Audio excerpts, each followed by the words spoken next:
കഴിഞ്ഞ ദിവസം അതായത് ജൂലൈ മാസം 30-ാം തീയതിയാണ് ഇന്ത്യ നിസാർ മിഷൻ വിക്ഷേപിക്കുന്നത്. മംഗൾയാൻ മിഷൻ പോലെ, ചന്ദ്രയാൻ മിഷൻ പോലെ അല്ലെങ്കിൽ ആദിത്യ മിഷൻ പോലെ ഇത് അത്ര ഫേമസ് ഒന്നും ആയില്ല. ഒരുപക്ഷെ മറ്റൊരു ഗ്രഹത്തിലേക്കോ അല്ലെങ്കിൽ ചന്ദ്രനിലേക്കോ ഒന്നും വിക്ഷേപിക്കാത്തതുകൊണ്ടായിരിക്കാം സാധാരണക്കാർ അധികം അറിയാതെ പോയത്. പക്ഷേ ഇസ്രോയുടെ ഏറ്റവും മികച്ച മിഷനുകൾ ഒന്നാണ് നിസാർ മിഷൻ. ഇത് അനേകം ജനങ്ങളുടെ ജീവൻ രക്ഷിക്കാൻ പോവുകയാണ്. ഇന്ത്യക്കാർക്ക് വേണ്ടി മാത്രമല്ല, ലോകത്തിലുള്ള സകല മനുഷ്യർക്കും സകല ജീവജാലങ്ങൾക്കും ഇതുകൊണ്ട് പ്രയോജനമുണ്ടാകും. അനേകം ജീവജാലങ്ങളുടെ, മനുഷ്യരുടെ ജീവനാണ് അല്ലെങ്കിൽ അവരുടെ സ്വത്തുക്കളാണ് ഈ മിഷൻ ഭാവിയിൽ സംരക്ഷിക്കാൻ പോകുന്നത്. ഇതിന് കൃത്യമായിട്ട് ഭാവി പ്രവചിക്കാൻ സാധിക്കും. ശാസ്ത്രീയമായിട്ടുള്ള പ്രവചനത്തെക്കുറിച്ചാണ് പറയുന്നത്. ഒരു ഭൂഭാഗം ഇടിഞ്ഞ് അനേകം കെട്ടിടങ്ങൾ തകർന്നടിയുന്ന വാർത്ത നമ്മൾ അനവധി കേട്ടിട്ടുണ്ട്. വയനാടൊക്കെ അതിൻ്റെ ഒരു ഉദാഹരണമാണ്. ഒരുപാട് ആളുകൾ ഇല്ലാതെയായി. ഒരുപാട് ഗ്രാമങ്ങൾ അല്ലെങ്കിൽ പട്ടണങ്ങളൊക്കെ ഭൂമിക്ക് അടിയിൽ അകപ്പെട്ടു പോയി. അത്തരത്തിലുള്ള ഗ്രാമങ്ങളെ സംരക്ഷിക്കാൻ ഇനി നിസാർ മിഷനുണ്ട്. ഇന്ത്യയിലുള്ള ഗ്രാമങ്ങളെക്കുറിച്ചല്ല, ലോകത്തെമ്പാടുമുള്ള ഗ്രാമങ്ങളെക്കുറിച്ചാണ് പറയുന്നത്. മണ്ണിടിച്ചിൽ സംഭവിക്കാൻ ഏറ്റവും കൂടുതൽ സാധ്യതയുള്ള സ്ഥലങ്ങളെ കൃത്യമായിട്ട് ഇതിന് മനസ്സിലാക്കാൻ സാധിക്കും. അതിനുപരിയായി മണ്ണിടിച്ചിൽ സംഭവിക്കുന്നതിന് ഏതാനും ദിവസങ്ങൾക്ക് മുമ്പ് തന്നെ ആ പ്രദേശത്തുണ്ടാകുന്ന മാറ്റങ്ങൾ നേരിട്ട് മനസ്സിലാക്കി അത് ഭൂമിയിലേക്ക് അയച്ചു തരാനും സാധിക്കുന്നതാണ്. ഭൂമിയുടെ പ്രതലത്തിൽ സംഭവിക്കുന്ന സെൻറ്റിമീറ്റർ റേഞ്ചിലുള്ള മാറ്റങ്ങൾ പോലും തിരിച്ചറിയാൻ സാധിക്കും. സെൻറ്റിമീറ്റർ എന്ന് പറയുമ്പോൾ ഈ കാണുന്ന സെൻറ്റിമീറ്റർ റേഞ്ചാണ്. നമ്മൾ എഴുതാൻ ഉപയോഗിക്കുന്ന ഒരു പേന സെൻറ്റിമീറ്റർ റേഞ്ചാണ്. എത്രയോ കിലോമീറ്റർ ഉയരത്തിൽ നിന്നുകൊണ്ടാണ് ഭൂമിയുടെ പ്രതലത്തിൽ സംഭവിക്കുന്ന ഈ ചെറിയ വ്യതിയാനങ്ങൾ നമ്മുടെ പേടകം മനസ്സിലാക്കുന്നതെന്ന് കൂടി നിങ്ങൾ ചിന്തിക്കണം. ലോകത്തിൻ്റെ വിവിധ ഭാഗങ്ങൾ അനേകം ഡാമുകളുണ്ട്. ആ ഡാമുകളൊക്കെ തകർന്നാൽ എന്തായിരിക്കും സംഭവിക്കുക? വലിയ നാശനഷ്ടങ്ങൾ തന്നെ സംഭവിക്കും. എന്നാൽ കൃത്യമായിട്ട് ഏതൊക്കെ പ്രദേശങ്ങളാണ് ജലത്തിൻ്റെ അടിയിൽ പെട്ടുപോകുന്നതെന്ന് നമുക്ക് ഉറപ്പിച്ചു പറയാൻ സാധിക്കില്ല. എന്നാൽ നിസാർ മിഷൻ തരുന്ന ഡേറ്റകളുടെ അടിസ്ഥാനത്തിൽ ഏതൊക്കെ മേഖലകളാണ് ആ ഡാം തകരുമ്പോൾ ജലത്തിന് അടിയിലായി പോകുന്നതെന്ന് മനസ്സിലാക്കാം. തുടർച്ചയായിട്ട് മഴ പെയ്തുകൊണ്ടിരിക്കുകയാണെന്ന് കരുതുക. എത്ര ദിവസം എത്രത്തോളം മഴ പെയ്യുകയാണെങ്കിൽ നദിയുടെ കരകളിലുള്ള ഏതൊക്കെ പ്രദേശങ്ങൾ ജലത്തിൻ്റെ അടിയിലാകാൻ സാധിക്കുമെന്ന് നമുക്ക് കണക്ക് കൂട്ടി മനസ്സിലാക്കാം. അതനുസരിച്ച് നമുക്ക് ഡിസാസ്റ്ററിനെ മാനേജ് ചെയ്യാം. അനേകം ആളുകളുടെ ജീവൻ സംരക്ഷിക്കാം. പ്രകൃതി ദുരന്തങ്ങൾ വെച്ച് പ്രഡിക്റ്റ് ചെയ്യാൻ ഏറ്റവും പ്രയാസമുള്ള അല്ലെങ്കിൽ ഏറെക്കുറെ അസാധ്യമായിട്ടുള്ള കാര്യമാണ് ഭൂകമ്പം. ഭൂകമ്പം സംഭവിച്ചതിന് ശേഷം റിക്ടർ സ്കെയിലിൽ എത്രമാത്രം തീവ്രതയുള്ള ഭൂകമ്പമാണെന്ന് നമുക്ക് പറയാൻ സാധിക്കും. എന്നാൽ ആ ഭൂകമ്പത്തെ ഒരു ലാർജ് സ്കെയിലിൽ നമുക്ക് നോക്കിക്കാണാൻ സാധിക്കുകയാണെങ്കിലോ, എത്രത്തോളം പ്രദേശത്താണ് ഇത് വ്യാപിക്കുന്നതെന്ന് മനസ്സിലാക്കാൻ സാധിക്കുകയാണെങ്കിലോ അതൊക്കെ നിസാർ മിഷനിലൂടെ സാധിക്കും. സുനാമി ഡിറ്റക്റ്റ് ചെയ്യാൻ നമ്മുടെ പക്കൽ ശാസ്ത്രീയമായിട്ടുള്ള അനവധി മെത്തേഡുകളുണ്ട്. എന്നാൽ അവയിൽ നിന്നും തീർത്തും വ്യത്യസ്തമായിട്ടുള്ള നൂതനമായിട്ടുള്ള ഒരു മെത്തേഡാണ് നിസാർ മിഷൻ നൽകുന്നത്. നിസാർ സാറ്റലൈറ്റിൻ്റെ സഹായത്താൽ സമുദ്രപ്രതലത്തിൽ സംഭവിച്ചുകൊണ്ടിരിക്കുന്ന മാറ്റങ്ങളെ നമുക്ക് തിരിച്ചറിയാൻ സാധിക്കും. അതും സെൻറ്റിമീറ്റർ ലെവൽ.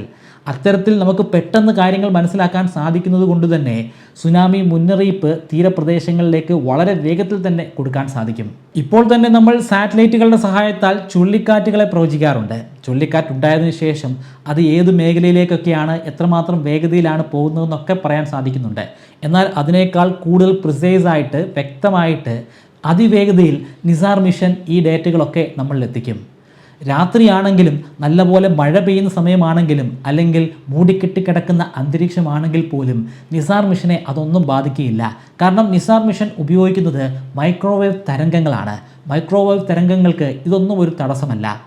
ഒരേ പ്രദേശത്ത് തന്നെ 6 മുതൽ 12 ദിവസങ്ങൾക്കിടയിൽ വീണ്ടും വീണ്ടും സ്കാൻ ചെയ്യാനും അവിടുത്തെ മാറ്റങ്ങൾ മനസ്സിലാക്കാനും നിസാർ സാറ്റലൈറ്റിന് സാധിക്കും. ഇത് ഭൂമധ്യരേഖയ്ക്ക് ചുറ്റുമായിട്ടല്ല കറങ്ങുന്നത്, മറിച്ച് ഭൂമിയുടെ ധ്രുവപ്രദേശത്തിന് ചുറ്റുമായിട്ടാണ്. ഇന്ത്യ മാത്രമല്ല ലക്ഷ്യസ്ഥാനം, ഭൂമിയിലുള്ള സകല പ്രദേശങ്ങളെയും ഇത് നിരന്തരമായി സ്കാൻ ചെയ്യുന്നതാണ്. അതിശക്തമായിട്ടുള്ള വേഗതയിലാണ് ഇത് ഭൂമിക്ക് ചുറ്റും കറങ്ങിക്കൊണ്ടിരിക്കുന്നത്. ഏകദേശം 1 സെക്കൻഡിൽ 7 കിലോമീറ്റർ വേഗത. അത്രയും തന്നെ വേഗതയിൽ തന്നെയാണ് നമ്മുടെ ഇൻ്റർനാഷണൽ സ്പേസ് സ്റ്റേഷനും ഭൂമിക്ക് ചുറ്റും കറങ്ങിക്കൊണ്ടിരിക്കുന്നത്.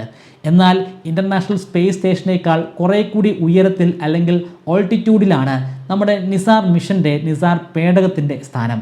ഭൂമിയുടെ പ്രതലത്തിൽ നിന്നും 747 കിലോമീറ്റർ വരുന്നത്.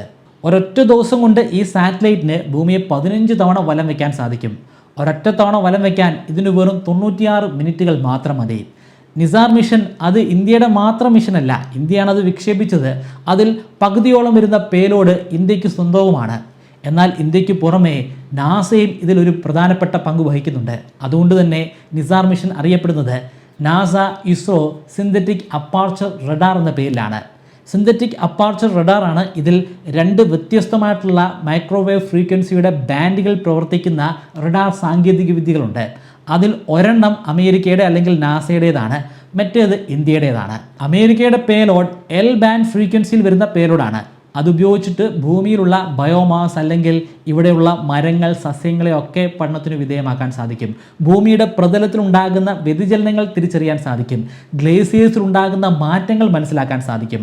അതേസമയം ഇന്ത്യയുടെ പേലോഡ് എസ് ബാൻഡ് ഫ്രീക്വൻസിയിലുള്ള പേലോഡാണ്.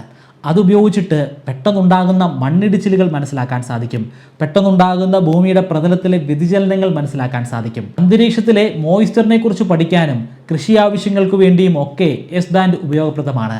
747 കിലോമീറ്റർ ഉയരത്തിലൂടെയാണ് ഭൂമി വലം വയ്ക്കുന്നതെങ്കിൽ പോലും നിസാറിൻ്റെ കൃത്യത അല്ലെങ്കിൽ പ്രിസിഷൻ അത് വെറും 1 സെൻറ്റിമീറ്ററിൻ്റെ ആക്യുറസിയാണ്. അതായത് ഇതിനെന്തെങ്കിലും ഒരു തെറ്റ് സംഭവിക്കുകയാണെങ്കിൽ അത് വെറും 1 സെൻറ്റിമീറ്ററിൻ്റെ പിശക് മാത്രമായിരിക്കും. ഇത് അത്യാവശ്യം വലിപ്പമേറിയിട്ടുള്ള ഒരു പേലോഡാണ്. 2329 കിലോഗ്രാമാണ് ഇതിൻ്റെ മൊത്തം ഭാരം.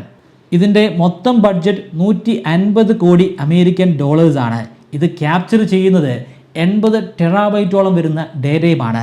ഈ ഡേറ്റ ഓപ്പൺ സോഴ്സ് ആയിരിക്കും. അതായത് അമേരിക്കയുടെ വെബ്സൈറ്റിലൂടെയോ അല്ലെങ്കിൽ ഇന്ത്യയുടെ വെബ്സൈറ്റിലൂടെയോ ആർക്കും ഈ ഡേറ്റ ആക്സസ് ചെയ്യാനും പഠനങ്ങൾക്ക് വിധേയമാക്കാനും സാധിക്കും. റിസർച്ച് സ്കോളേഴ്സിനും ഗവേഷകർക്കുമൊക്കെ ഒരു സുവർണ അവസരമാണ് ഇതിലൂടെ ലഭ്യമാകുന്നത്. അവർക്ക് ഒരു രീതിയിലുള്ള പണവും അടയ്ക്കാതെ ഈ കൃത്യമായിട്ടുള്ള ഡേറ്റയെ ആക്സസ് ചെയ്ത് അവരുടെ ആവശ്യങ്ങൾക്ക് വേണ്ടിയും പഠനങ്ങൾക്ക് വേണ്ടിയും ഒക്കെ ഉപയോഗിക്കാം. ഇതിലൂടെ നൂതനമായിട്ടുള്ള ആപ്ലിക്കേഷനുകൾ പോലും നമുക്ക് ഡെവലപ്പ് ചെയ്തെടുക്കാൻ സാധിക്കും. അതിൻ്റെ അർത്ഥം ഈ പറയപ്പെടുന്ന ആപ്ലിക്കേഷനുകളൊക്കെ ഇസ്രോ നേരിട്ട് പ്രഖ്യാപിക്കുമ്പോഴോ അല്ലെങ്കിൽ നാസ നേരിട്ട് പ്രഖ്യാപിക്കുമ്പോഴോ മാത്രമായിരിക്കില്ല. ഭാവിയിൽ പുതിയ ആപ്ലിക്കേഷനുകളൊക്കെ പല കമ്പനികൾ ഡെവലപ്പ് ചെയ്യുമ്പോൾ ആ ആപ്ലിക്കേഷനിലൂടെ പോലും നമുക്ക് ഈ നേട്ടങ്ങൾ സ്വന്തമാക്കാം. മനുഷ്യരാശിക്ക് അല്ലെങ്കിൽ ഭൂമിയിലുള്ള സകല മനുഷ്യർക്കും ഒരുപോലെ തന്നെ ഉപയോഗപ്രദമാകുന്ന അല്ലെങ്കിൽ നേരിട്ട് ഉപയോഗിക്കാൻ തന്നെ സാധ്യമാകുന്ന ഒരു മികച്ച ആപ്ലിക്കേഷനാണ് നിസാർ. നാസയുടെ പേലോഡ് ഏകദേശം 3 വർഷം വരെയാണ് പ്രവർത്തിക്കുക. എന്നാൽ ഇസ്രോയുടെ പേലോഡ് 5 വർഷം വരെ പ്രവർത്തിക്കും. ഇപ്പോൾ വിക്ഷേപിച്ചതേ ഉള്ളൂ. അതിൻ്റെ അർത്ഥം ഇപ്പോൾ മുതൽ തന്നെ അതിൻ്റെ പ്രവർത്തനം തുടങ്ങിയെന്നല്ല. ആദ്യത്തെ ഘട്ടം എന്ന് പറയുന്നത് അതിൻ്റെ സോളാർ പാനലുകളെ കൃത്യമായിട്ട് ഡിപ്ലോയ് ചെയ്യുക എന്നതാണ്. അതിന് 90 ദിവസങ്ങളോളം വേണ്ടിവരും. അതായത് ഈ വരുന്ന ഒക്ടോബർ മാസം മുതലായിരിക്കും ആദ്യമായിട്ട് നമുക്ക് ഡേറ്റകൾ കിട്ടിത്തുടങ്ങുക. ഡേറ്റ ലഭ്യമാക്കുന്നതിന് മുൻപ് ആദ്യം ഇത് കൃത്യമായിട്ടാണോ പരിശോധിക്കുന്നതെന്ന് ഉറപ്പുവരുത്തണം. അതിന് കൃത്യമായിട്ടുള്ള ടെസ്റ്റിംഗ് നടപ്പിലാക്കണം.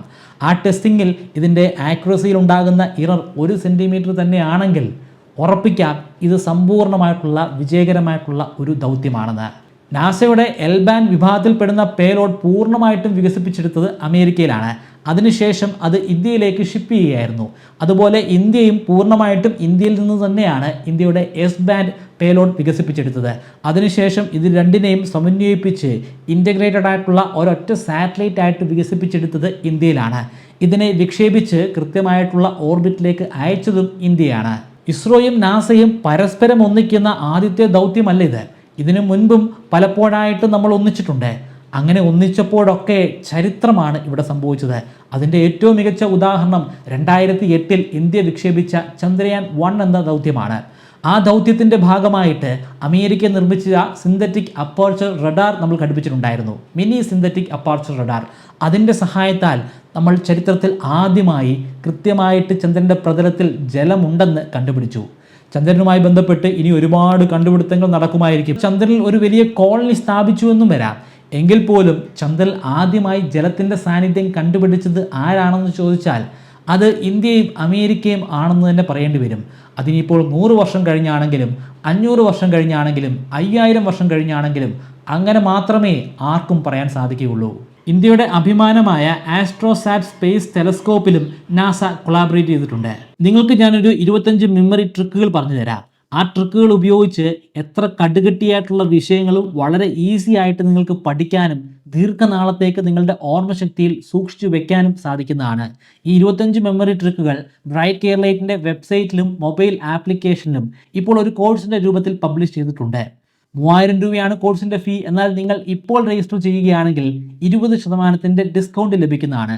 അതിനുവേണ്ടി സ്ക്രീനിൽ കാണുന്നത് പോലെ MBK20 എന്ന പ്രൊമോ കോഡ് ഉപയോഗിക്കുക. ഡിസ്ക്രിപ്ഷനിലും ഫസ്റ്റ് കമൻറ്റിലും ഞാൻ ലിങ്ക് കൊടുക്കുന്നുണ്ട്. താല്പര്യമുള്ളവർ ഇപ്പോൾ തന്നെ ഒന്ന് ചെക്കൗട്ട് ചെയ്യുക.